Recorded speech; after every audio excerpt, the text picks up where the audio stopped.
My mom spilled the beans as we were getting ready to move to Colorado.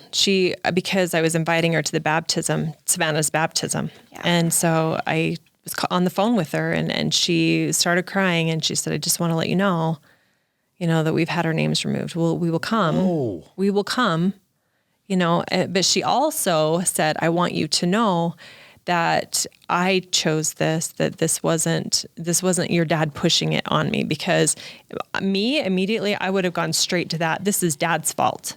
The dad's pressured you to not be a member anymore, and So by this point, your mom has lost her faith. Yes. And I didn't know that. But she had not brought talked you along about on that journey? No. She kept it pretty quiet, and it was something that she and my dad were kind of working out on their own. And I'd been out of the house for a long time by that point, but I didn't know, I knew that my dad was not happy with it, but I knew that he had said to her, I want to have my name removed. And he'd made that clear to me too. Did he say why?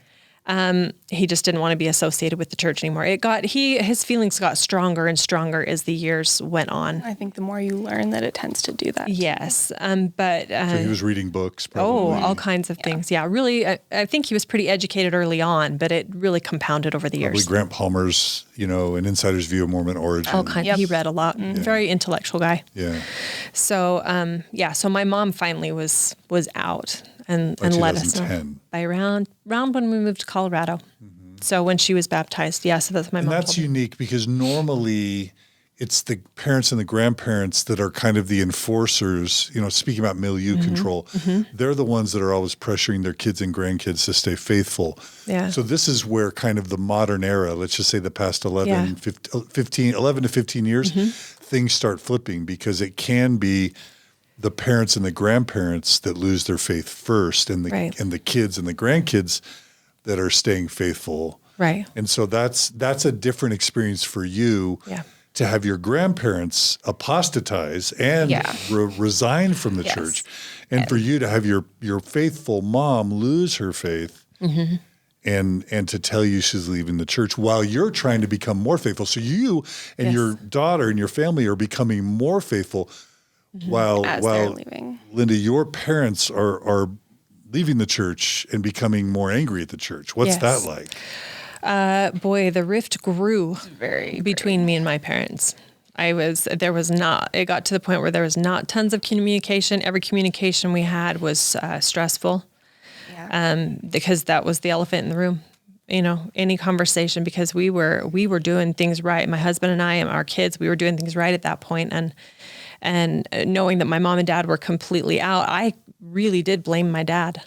I blamed my dad for my mom's loss of faith, but she tried to assure me that it was her, that she'd done some reading, and I was like, no way. Because my dad was just a strong personality. My mom's a little more passive. I was like, it's all you, Dad. I blamed it on him. And he, when my younger sister got married in the temple, my parents did not go through.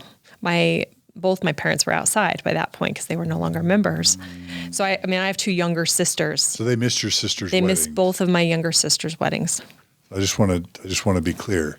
These are, in Mormonism, if parents leave the church, they don't get to attend their own children's weddings. Yeah. Just sit with that for a minute. Yeah. Imagine that all these strangers and neighbors get to watch your children get married, your daughter, your son get married, and you're sitting outside the temple and you're missing the whole thing. There's the scarlet letter shame about that, and then there's just the kind of exclusion that is inhumane and shameful, I think. Yeah, super painful for my parents. So, my sister that's just younger than me, when she went through, me and my older sister were there. And I think I can't remember, my youngest sister probably wouldn't have been there. I don't remember.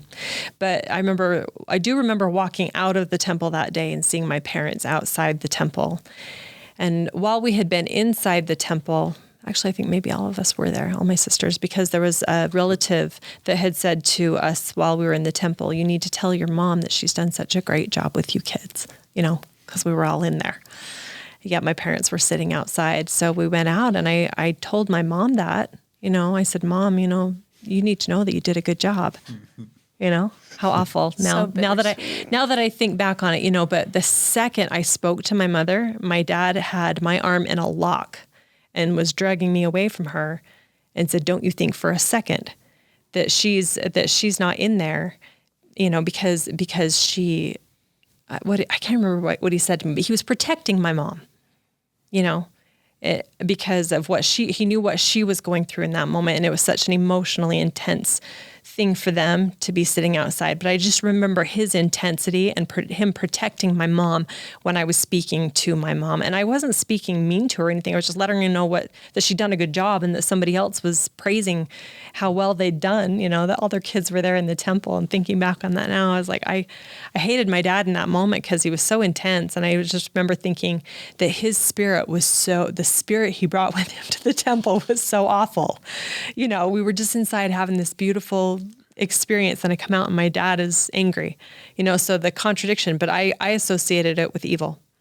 I didn't associate it with pain, and it's easy for me to do now. My gosh, I can't believe I didn't associate it with pain. I look at it now and hindsight's 2020, but I didn't have compassion for my parents in that moment. I was just angry at my parents and hurt that they would have those reactions because we were all doing things right, Yeah. So, yeah. Yeah, and this is just I just have to call these things out because I'm trying to understand them better, and I hope this is helpful to some of our listeners to start paying attention to this. Number one, Mormons are taught that any negative emotion is bad. So contention's bad, disagreeing is bad, and anger's bad. It's all what? Contention is what? It's evil. It's evil. It's from the devil.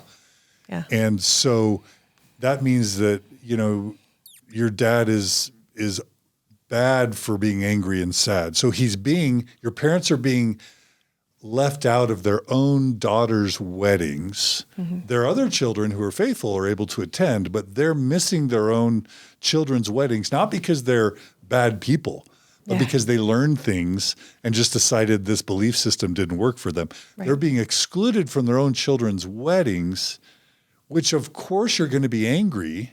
Yeah. And hurt and sad and defensive. And that's healthy. Yes. That's good for you to be angry and sad and disappointed that a church is dividing your family, keeping you out of your own children's weddings.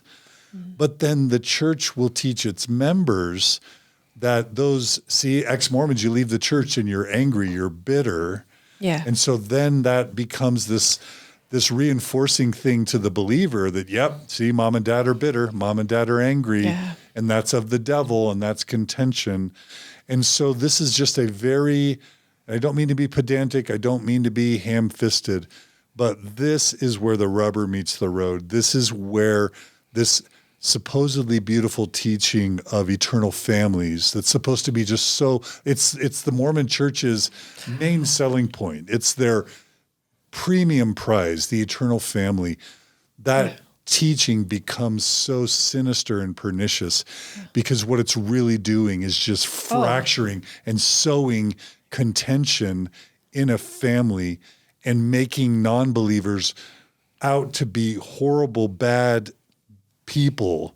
Yeah. And sowing contention between father and daughter, between parents and children. Yeah, making him evil even to his daughter, that I'm thinking that I'm feeling, evil coming off of him when it's just, it was pain. It was just raw pain, So.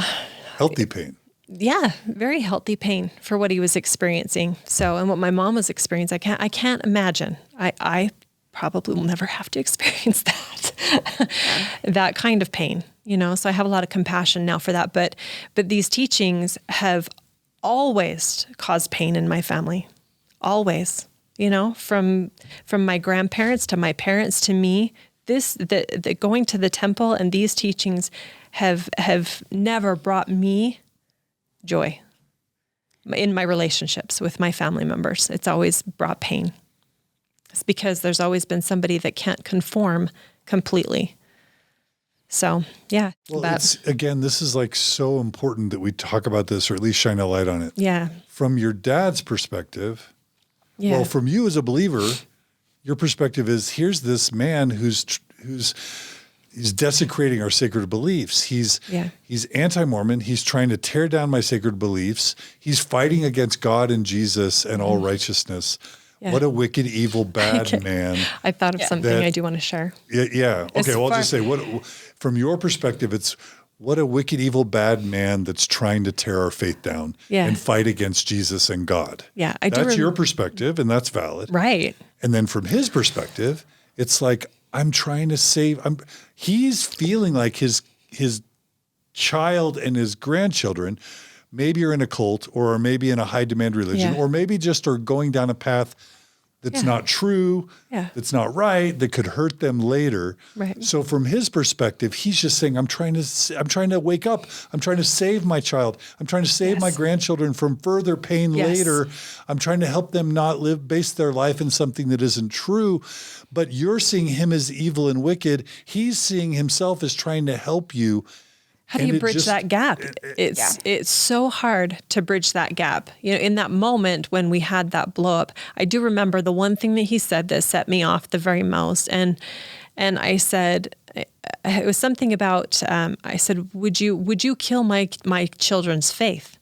You know? And he said, absolutely. Absolutely. I would kill their faith.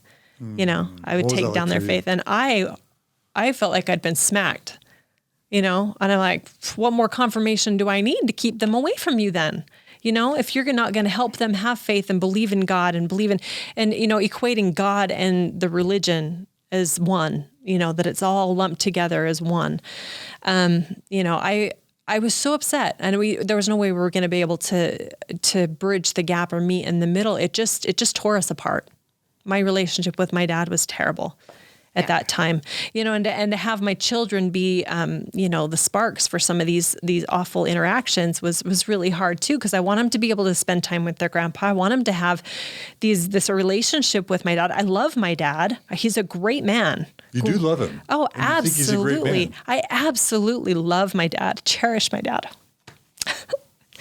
Yeah. So it's hard to think how much I've hurt him, but it was unknowing. He knows.